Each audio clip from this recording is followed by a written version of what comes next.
So I was in a heavy debate prior to these plans for the year-end thoughts videos of certain wrestlers of 2017 in WWE.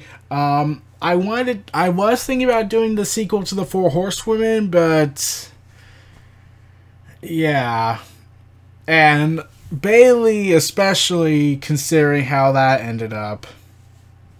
So yeah, then I wanted to consider Emma, but then I realized she actually did not do much in this year, and to the fact that she got released and everyone was pissed off about that. Then I was trying to think of what about Naomi. Her book game, she won the title, looked like she was going to go somewhere, but then she got injured, had to win back the title. Then Ryan Ward was forced to step aside for Road Dogg because, doing too much of a good job is a bad idea. I could have talked about Carmella, but at the same time, not yet. I don't think it's time yet. And I also could have talked about Mickie James, but really, she didn't really do much and after the first few months of 2017, and a little bit in October and November. After that, there was nothing left. So I decided to talk about the goddess of WWE, Alexa Bliss, who is honestly the only character in WWE right now that actually was getting booked to have something memorable going on. At least how I saw it. I was also thinking Nia Jax, but at the same time, yeah, things got really confusing with how she was being booked, so I was just going to be more confusing on how it was going on. So, heading into 2017, Alexa Bliss was the reigning SmackDown Women's Champion, and she was now feuding with Becky Lynch. This led to a title defense between her and Lynch that, after an interference from a returning Mickie James, aligned herself with her and managed to retain her title, much to the adulation of many fans, who were starting to find Alexa Bliss as champion very gravitating towards. Heading into the build-up with Alexa Bliss and Naomi, Naomi was finally given this big opportunity something fans have clamored for, and then Bliss was starting to show signs of really big improvements, and then she dropped the title to Naomi. However, that sadly would not go anywhere for a while because Naomi was forced to relinquish the title due to injury. So on February 21st, Bliss had defeated Lynch again to capture the title for the second time and becoming the first two-time SmackDown Women's Champion. However, Mickie James and Bliss alliance didn't seem to go anywhere, so it just dissolved, which led to a face-off in a match on SmackDown Live with James beating Bliss, and it was during the build-up to the six-pack Women's Challenge. Well, they were saying anyone could compete who were part of SmackDown, and they basically said, okay, with the exception of Nikki Bella, we gotta get everybody in there. Even Marie's gone, so we can't use her. So this led to big problems for people like that because heading into this, they got all these women involved. Originally, this match was supposed to be on the kickoff show. However, fans felt like that was a huge insult and saying give SmackDown women a chance. That was somewhat successful. Yeah, I say somewhat, like they were no longer on the card, but considering how the show was going at the time, it didn't end well with that. In fact, with how the show was going, like I said, everyone was thinking that maybe they dropped the match altogether because time constraints, like it's happened before. But no, instead, they were put the second to last match, which some would say is a huge honor, but at the same time, they were just given the death toll, pretty much. They were just given this little moment of dead cheers and whatnot, like there was not really much investment to care. And Naomi would win the title back from Alexa Bliss, and sadly, some people now said, Yeah, maybe it would have been best if she was, not, if they were not on the main card, considering how they were booked.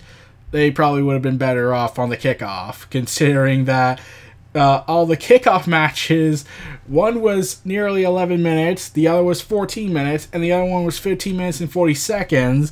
Though at the same time, the women wouldn't have gotten royalty fees because because all the kickoff matches were cut from the DVD of WrestleMania, which is one of the reasons why Neville quit. So, on April 4th episode of SmackDown Live, Bliss and Naomi would fight off in a rematch one more time, and Bliss would be defeated once again. This was sadly the end of Bliss's run on SmackDown Live during the first phase, as on April 10th episode of Raw, Bliss was drafted to Raw as part of the Superstar Shakeup confronting Bayley. However, I did love, and Mickie James also joining in on it. Here's what I thought was interesting. I had initially thought that this was, I didn't like any of these SmackDown stars leaving so abruptly during the Superstar Shakeup, because I felt like they were all that all this potential was building up for them, and just when it looked like it was finally going to reach an all-time high, they're starting Superstar Shakeup, and yeah, Dean Ambrose, when he had James Ellsworth by his side, he was given a character. He wasn't being stale as much anymore. He had someone to care about. Yes, Renee Young, but that wasn't brought up until the end of 2016. But yeah, I really did like how certain characters who either were stale, overlooked, or underutilized were getting all these big pushes and these character developments. And I was worried that, considering how Raw was at that point, I thought they're just trying to take all the top grown stars on SmackDown, and then Raw can just get rid of the ones they didn't like anymore, or they thought would be absolutely useless in the long run. So when Bayley and Alexa Bliss confronted each other, this led to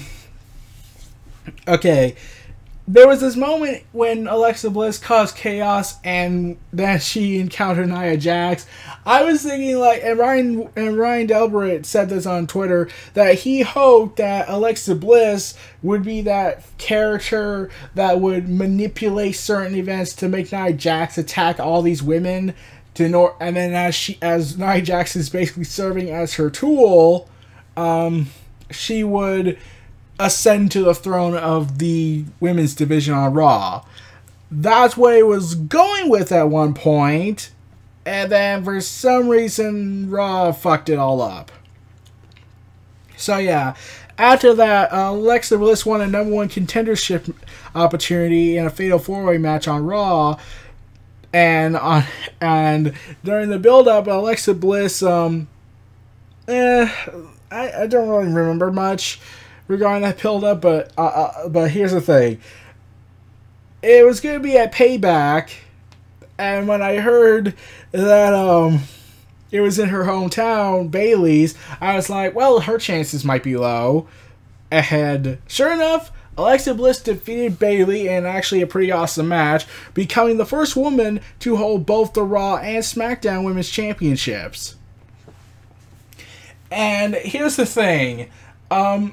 Heading into the show, they didn't know who they wanted to win. Vince wanted to Vince and creative, and I'm pretty sure various other factors were debating. We want Alexa Bliss to win. No. Bayley should win. No. Alexa Bliss. No. Bayley. Bliss. Bayley. We can't choose. I'm only certain that Kevin Dunn was not involved in this confusion because they're both NXT women, therefore he doesn't give two shits anymore. If they're gonna, he doesn't need to get involved. Vince and the creative are destroying it for him. So, yeah. And during the build-up to Extreme Rules, oh god. Okay, I was hoping that Alexa Bliss would do this awesome feud with Bayley, and I was hoping they would make this a no DQ style matchup, which they did. it was a kendo stick on a pole match at Bayley's request. Yeah. Oh, and I gotta mention, Alexa Bliss actually was said to... there was a moment, I can't remember if I saw this in 2016 or it was in early 2017, but Alexa Bliss showed this... there was this moment where we see Alexa Bliss's arm, like, bent at an unnatural angle, like, really unnatural, and everyone was like, "What, was she injured? What happened?" And everyone was concerned, and I was thinking, like, okay, I couldn't imagine, like, I didn't know about Alexa Bliss that much in terms of her personal life, because if it's her personal life, I shouldn't really get involved in that. I shouldn't go ahead and look at every single information about her, but, yeah, unless she herself was talking about it, so therefore she wants people to know her more. But, yeah, turns out that she has hypomobile problems with her arms, which allows her to bend that way, which means she wasn't injured, which means this was all intentionally planned, and I was thinking, like, oh, wow. Two things. One, that's going to be a damn creative idea for you to get victories over your opponent, and two, I'm surprised WWE let this happen, because they would be pissing themselves off, realizing that, oh god, children everywhere are going to be freaking out at this. Think of the children, damn it! So, yeah, there was never heat on Alexa Bliss for that, so that only led me to think that that was all planned. Like, yeah, her arm being bent in an unnatural angle, that was planned because of her hypermobile problems, and Vince was okay with it. So we head to Extreme Rules. It's a kendo stick on a pole match. It sucked. Worst match of the night. And that's saying something. Here's the thing. The reason why that match was short than what people thought, it wasn't because, it's a kendo stick on a pole match, so basically we shouldn't give two shits. No, the reason why it was short, because apparently WWE was punishing Bayley for something. What was it? Yeah, I don't even know what it was regarding that. Like, I keep looking it up, and once again, I still do not get a yeah, so, yeah, I get the feeling that there was some heat on her for that, but yeah, no one knows what the heat was exactly. Oh, and before her kendo stick on a pole match at Extreme Rules on Raw, yeah,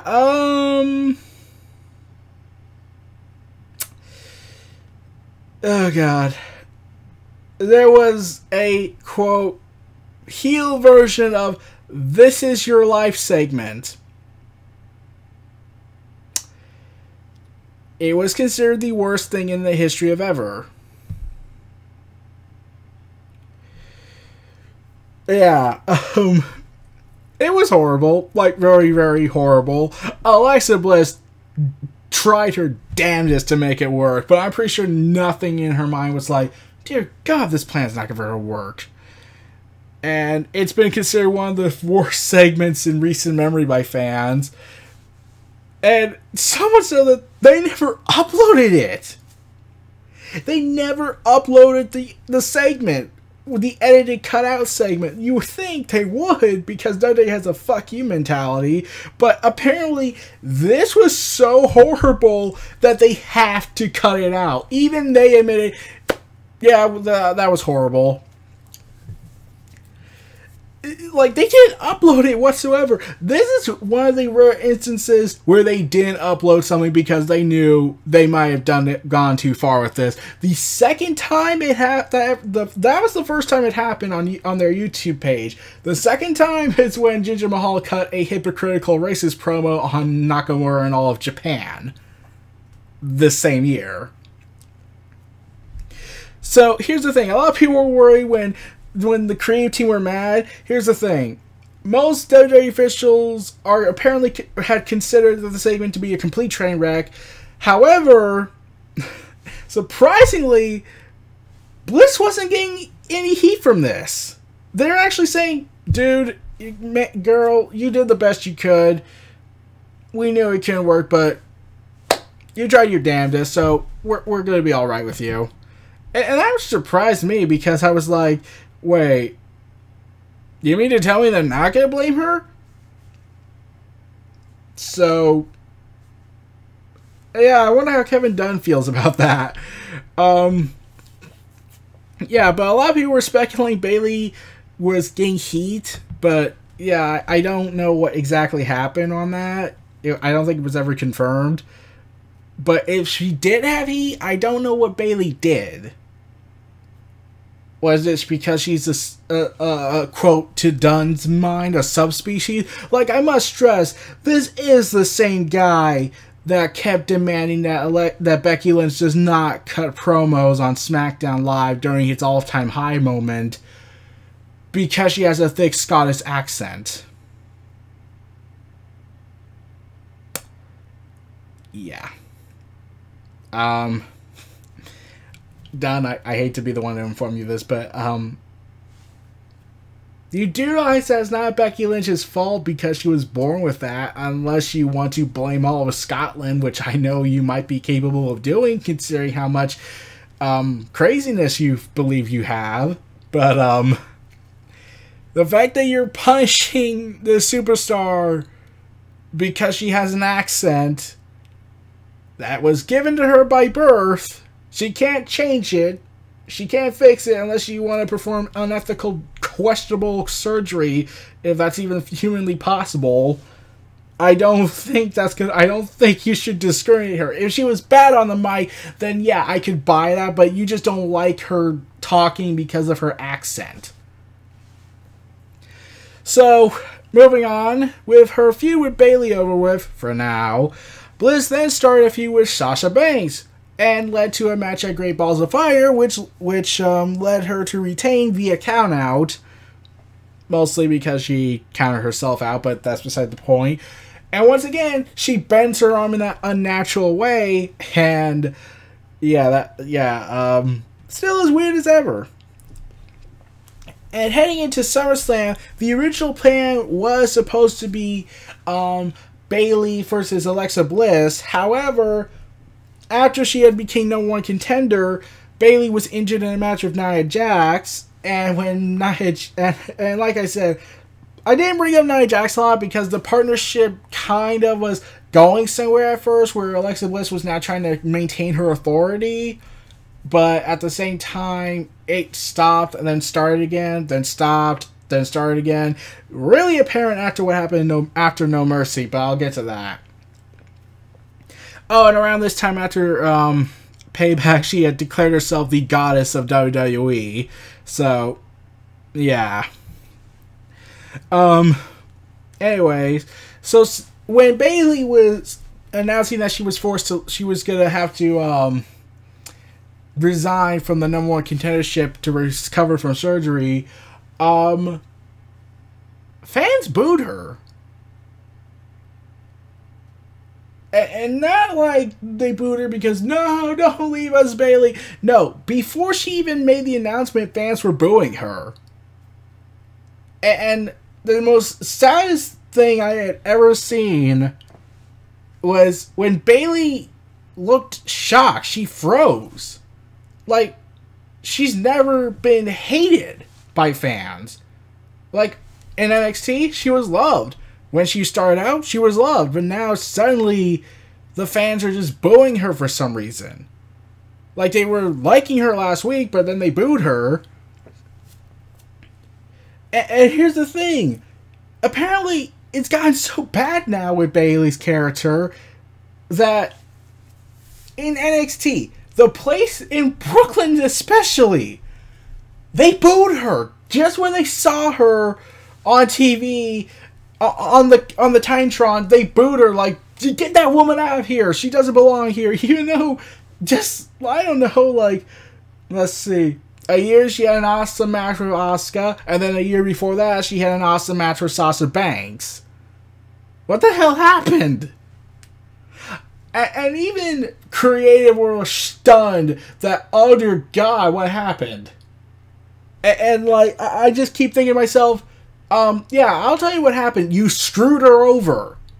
Because you have an idiot running this company who has no concept of respect. You have another idiot who's whispering into Vince's ear and screwing on wallets, say, okay, these NXT girls, the NXT guys, they all suck. They don't deserve to be here on the top level. And now they're asking, oh my God, what happened? How did this happen? Well, fans don't like being given crap. And they especially don't like when you bastardize a character we all love. Like, Bayley's character should be very freaking easy. Before she even made her debut on the main roster, everyone was saying, like, she could probably be the person that could surpass John Cena in Make-A-Wish Foundations. That's an achievement right there. But Vince looks at that and looks at it like that was the worst idea he probably ever heard. That Bliss could actually surpass John Cena in terms of Make-A-Wish things. Because, you know, they like to keep John Cena as the center focus regarding Make-A-Wish Foundation because no other superstar apparently does charity work in their eyes unless it's the Susan G. Komen Foundation or, for the exception of Connor's Cure, with Daniel Bryan. So, yeah. Yeah, moving on. And here's the thing I said about what they could have done with Bayley. Keep her the same in NXT, but when push comes to shove, she gets aggressive. Like, first, like, fire the first shot aggressive. She did that with Sasha Banks. Like, Sasha Banks insulted her, but she was just walking away. Then Bayley was like, oh, fuck that. I'm gonna go kick her ass. Back in NXT, and now look at her. She's being hated. Heck, Bayley even attacked Charlotte, who at the time in NXT they were both friends, but Bayley attacked her like a heel as a way to say, yeah, we're friends, but that title, that's more important for me. I care about wanting to win that title. Yeah, that's Bayley. That's the Bayley we want. But Vince is like, fuck that. Along with Dunn. And maybe John Cena because he wants Nikki Bella to be at the top still. So once again, the triumvirate of WWE has successfully destroyed another career. So yeah, Sasha Banks would ultimately win the title after winning #1 contendership. And I was like surprised that Alexa Bliss lost the title to Sasha Banks. And I was thinking like, okay, maybe they'll do something here with it. And this is when some people start to realize, oh dear. You see, 8 days after SummerSlam, Alexa Bliss and Sasha Banks main evented Raw, and Bliss won. She won the title back, becoming a 2-time Raw Women's Champion.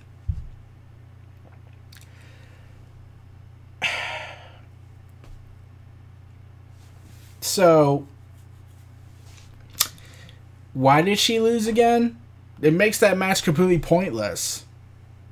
There was no long-term goal apparently, and that's when this is where we get a mixed response from fans. Some fans love her still. Other fans are starting to say, "Don't you think you're WWE Vince? Don't you think you're over relying on Bliss?"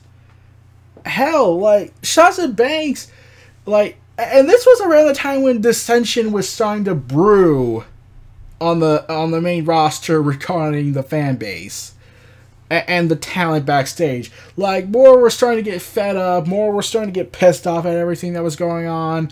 Like Neville, Austin Aries, Sasha Banks started speaking out, saying she hated how WWE doesn't seem to trust her with the title and making a run with it, and all that happening. And even Emma and Nia Jax were starting to become increasingly pissed off. Like, Emma did this whole pointless Emmalina gimmick that went nowhere after its first debut and became a joke on the internet because everyone was wondering why it was taking so long. And then Nia Jax was getting frustrated at the fact that she's supposed to be portrayed as this monster, but yet so far throughout the last half of 2017, she was being portrayed as a confused idiot. Like, yeah. So, heading into No Mercy, there was a fatal 5-way match. There was a big match plan with Emma, with Sasha Banks and Bayley, with Sasha Banks and Bliss, and then it expanded with Nia Jax and Emma, and then the surprise return, and I don't really count it as a surprise, Bayley. And this is when I was hoping, okay, maybe due to this hateful reception Bayley's getting, they'll turn her heel now at this point, because let's be honest, that the face run's done. It's done. Like, the moment you get booed, no matter how, just because creative likes to fuck you up big time, just go heel. Like, even Bayley's like saying, hey, it'd be interesting.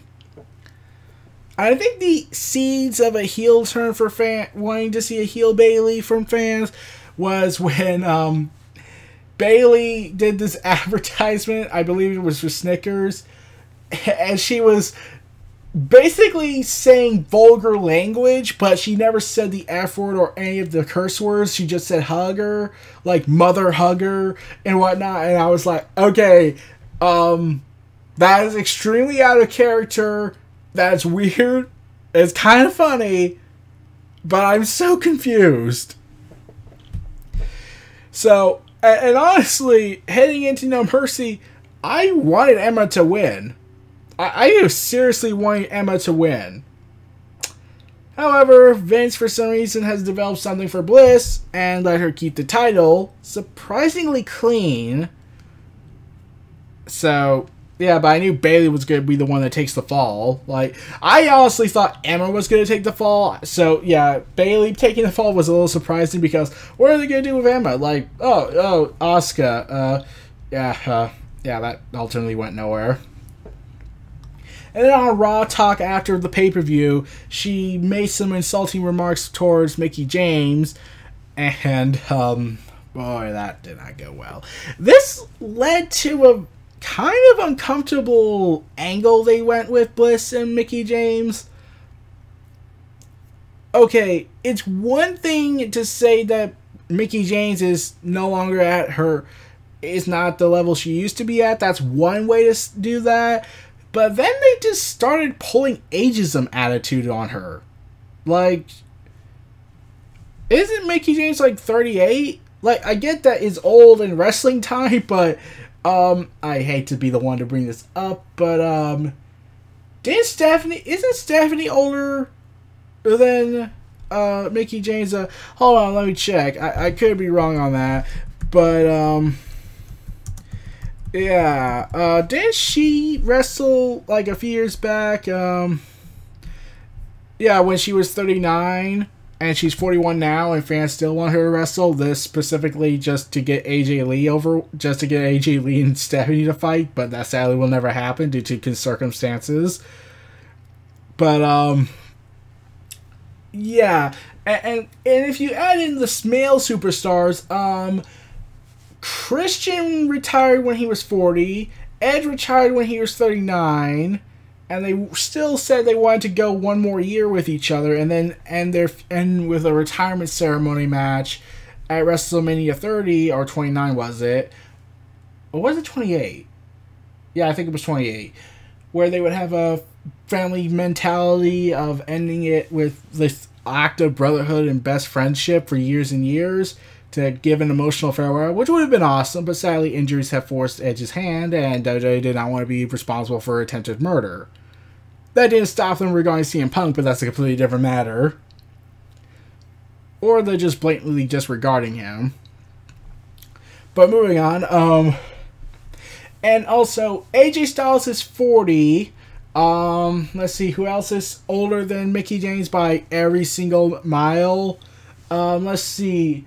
Virtually, let's see, The Rock was older than her. when he was still wrestling as a part-timer. I don't want to say Brock Lesnar. Let's see, who else is older than Mickie James, than AJ Styles? Triple H is older. John Cena's older. Let's see, who else wrestles still in WWE? Did Brian Kendrick... Wait, I don't recall Brian Kendrick's older. But isn't Tajiri older than... And he got released. Yeah, there are a bunch of wrestlers, including Kane, The Undertaker, Sting. Yeah, they were all older when they were still wrestling. So, this whole ageism crap doesn't work. And this is just me referencing the male stars. The fact that Mickie James is 38 and can still go should say something, but no, we can't do that. We need to be dumbasses, idiots, and tell Mickie James she's old. Like, to her face. So this led to a match at TLC with Bliss and Mickie James. Bliss defeated Mickie James to retain the title, and then this would ultimately be the last title defense she would make, I think. Yeah. I think there was one more with Mickie James, but that ended with a huge stiff shot to the face, which surprised me why they just do the Twisted Bliss thing. But moving on, in the Survivor Series, it would be Alexa Bliss versus Charlotte Flair in a women's champion versus champion match, which was awesome. But ultimately, Bliss would lose that match to Charlotte because it's Charlotte. And the following night, she would be attacked by Absolution. Yeah. During an interview segment. And yeah, that's pretty much it. That, like, Bliss, during the build-up to the Survivor Series, Bliss rarely did anything. Like, she cut maybe one or two promos, did some promos on Twitter. But yeah, and only did one attack on Charlotte, which was on the final SmackDown before Survivor Series. The first time was when Alexa Bliss was seeing all these superstars, SmackDown superstars, charging backstage. She just ran off. Like, just ran off. Yeah. And I really want to talk about the Women's Royal Rumble match announcement. I really, really do, but I'm saving that for the build-up video when I get to that, when we're finally nearing it. But I'm really tempted to talk about that because that was the dumbest way to do it. Not the impact it has, it's just certain things about it was kind of stupid and kind of shows the epitome of logic in WWE's operations. But, yeah, then on December 20th, Alexa Bliss's ongoing second reign as Raw Women's Champion became the longest in the title's history. And then I looked up about her reign. Yeah, she was originally originally she was close to tying Charlotte's first reign as Raw Women's Champion by 1 day. She was 1 day away. They dropped the title for her, then gave it back to her 8 days later. Really? She could have broken the title back in September.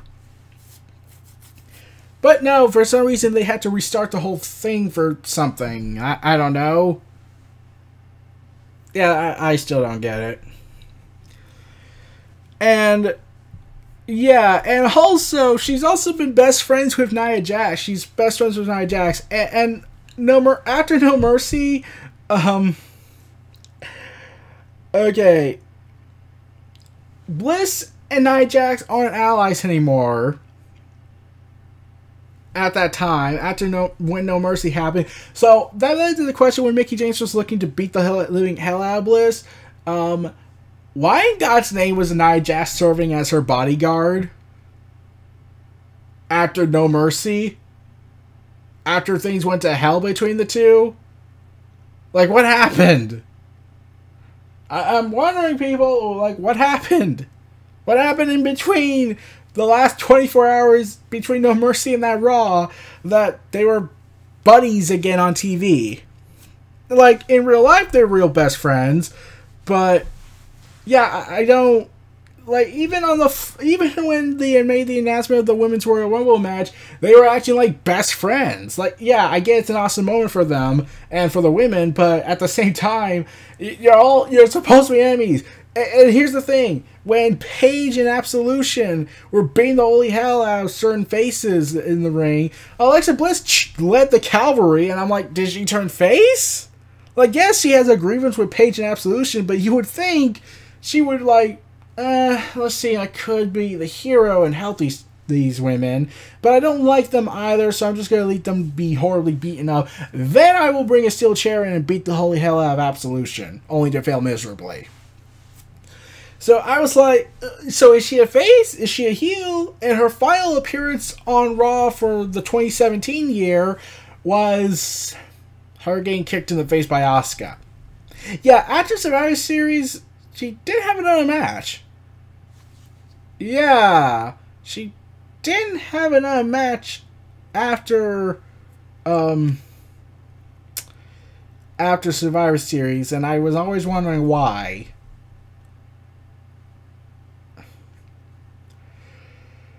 Yeah. And of course, everyone remembers her trying to cosplay as Freddy Krueger, Harley Quinn from Suicide Squad, Iron Man, the Riddler, and Supergirl. Which means she is a huge nerd for comics. Thumbs up. So, yeah, and then on Twitter, I started noticing two people that follow me, and I also follow them. Alexander the Great, who has been on the podcast I've done.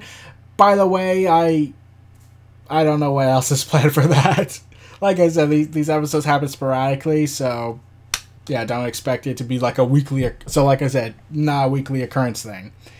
But I was wondering, there was this increasing heat Alexa Bliss was getting. People were calling her lazy, she didn't care or anything. She just wasn't passionate about being in the ring, and her fans, along with those two, were defending, like Alexander the Great and William Hughes, I think, were defending her. And yeah, and here's the thing: in the backstory, in the personal life she has given us, like how the last 26 years of her life is based off of luck. Her whole life is on luck.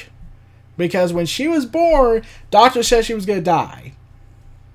Me and Alexander the Great discussed this on the podcast. Yeah, she was going to die. And she lived. They thought she would only live for like 12 hours, I think. No, she made it. And then at age 15, it was revealed that she was suffering from a life-threatening eating disorder, but bodybuilding helped her overcome it. She could have died then, but she managed to fight through that.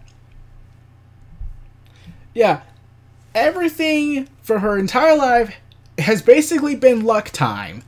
She endured, she cheated death twice, which is an accomplishment in and of itself. And yeah, and fans like to say she doesn't care.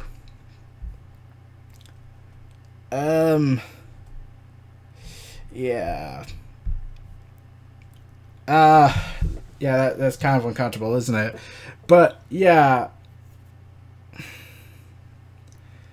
Yeah, it's just odd that Alexa Bliss was getting all this heat from the fan base on the internet. Like, what exactly was she doing that was wrong? What, she wasn't wrestling? Okay.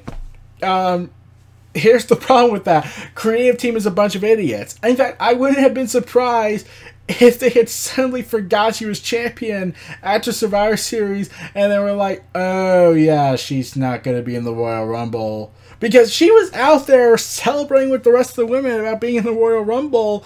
Like, they thought she was going to be a part of it, even though she's still champion. So, yeah, it's like they forgot, and then they realized a week later, like, oh shit, we just remember that. Because she's been not used on TV that much. So, yeah. And then she became part of the main cast for for season 7 of Total Divas, a show that I do not give two shits about whatsoever, and I'm still wondering why it's still called Total Divas since the diva term is dead now. Yeah. And also, Pro Wrestling Illustrated ranked her as number 3 of the top 50 female singles wrestlers in 2017 on PWI Female 50 this year. Curious to know who are the other two that succeeded her. Let's see. Number 1 is Asuka, for obvious reasons. And number 2 is Charlotte. And sure enough, Bayley's at number 5 twice in a row. Natalia's at 7 twice in a row. At least that other wrestler who went to Triple Mania and did something horrible that should be questionable at best. Okay, actually very, very, very, very, very disturbingly questionable. And to the point now, ever since that incident, people have been demanding that she be blacklisted from the industry. Yeah, that hasn't worked out. I'm trying to wonder what happened after that. Like, yeah, I'm still wondering what happened to her after that. After all that fiasco, like she lost a lot of bookings, but she still showed up on Lucha Underground shows. But I think those were pre-recorded, so yeah, I don't know if she still wrestles or she's no longer able to continue wrestling due to all these events. So, Alexa Bliss has pretty much had a successful 2017. It was the year of bliss for everybody, and everyone should have known I was going to make that statement. But the last half is really mixed and has inconsistent booking for her.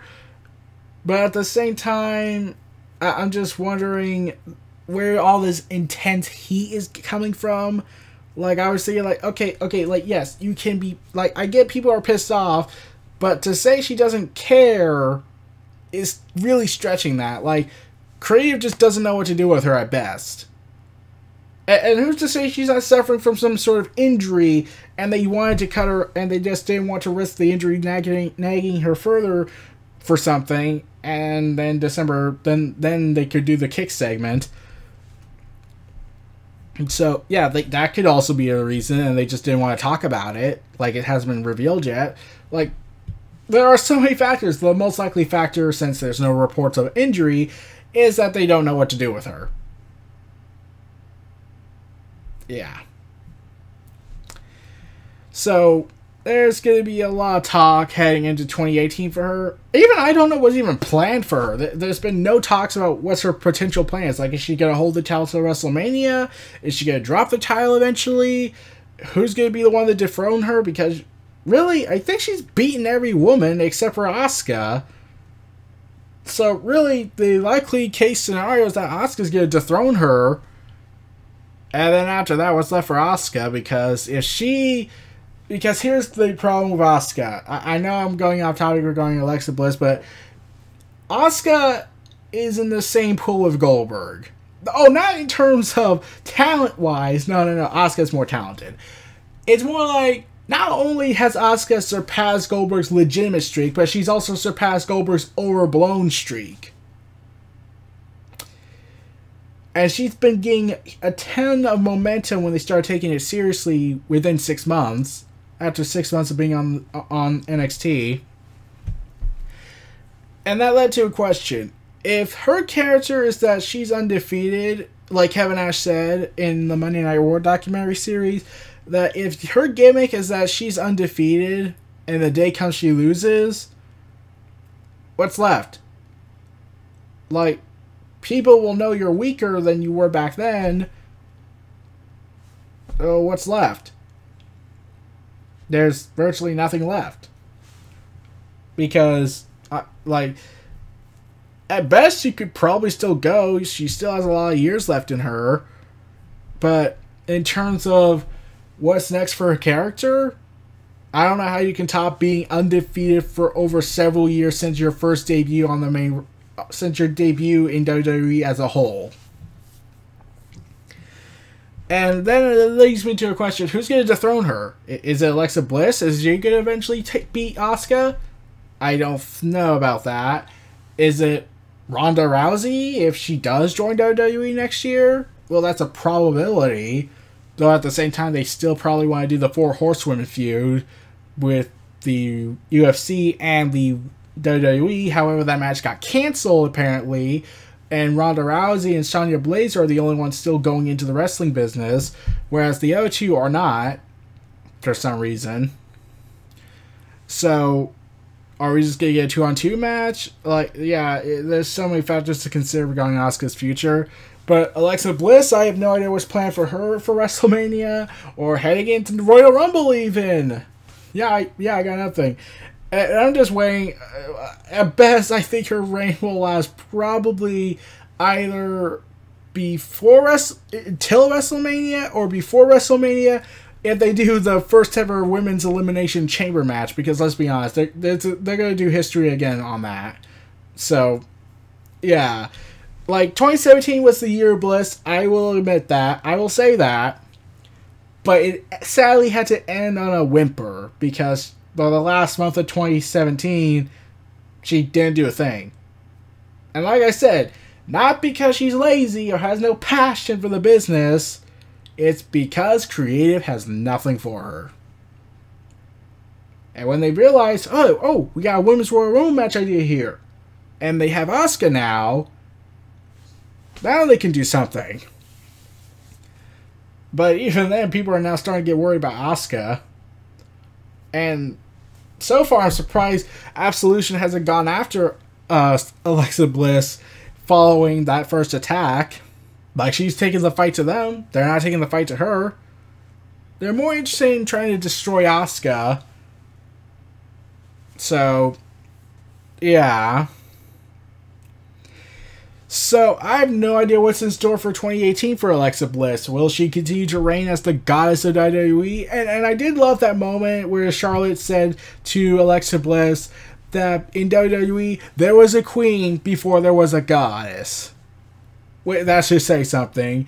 It reminds me of what happened on Team 4-Star about Broly, the movie parody they made, where Vegeta and Broly talked, and like Vegeta says, "You have been ignoring your king! What is a king to a god? And what is a god to a non-believer?" That was a pretty awesome moment. Like, that reminded me of what Alexa Bliss and Charlotte were exchanging. Like, Alexa Bliss calls herself the goddess. Charlotte calls herself the queen before the goddess. So, yeah. That was actually pretty awesome.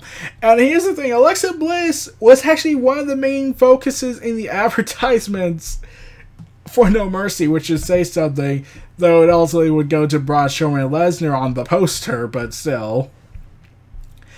And yeah, that was that should say something. But yeah, it's going to be interesting for her in 2018. No idea where it's going to go. But let's hope the future looks bright for her and creative has something for her to do. So, those were my thoughts on Alexa Bliss's 2017. This is Neo Reality Entertainment. Feel free to like, comment, subscribe, and donate and stay tuned for more. And here's the next guest who's going to be next to be talked about. Awesome!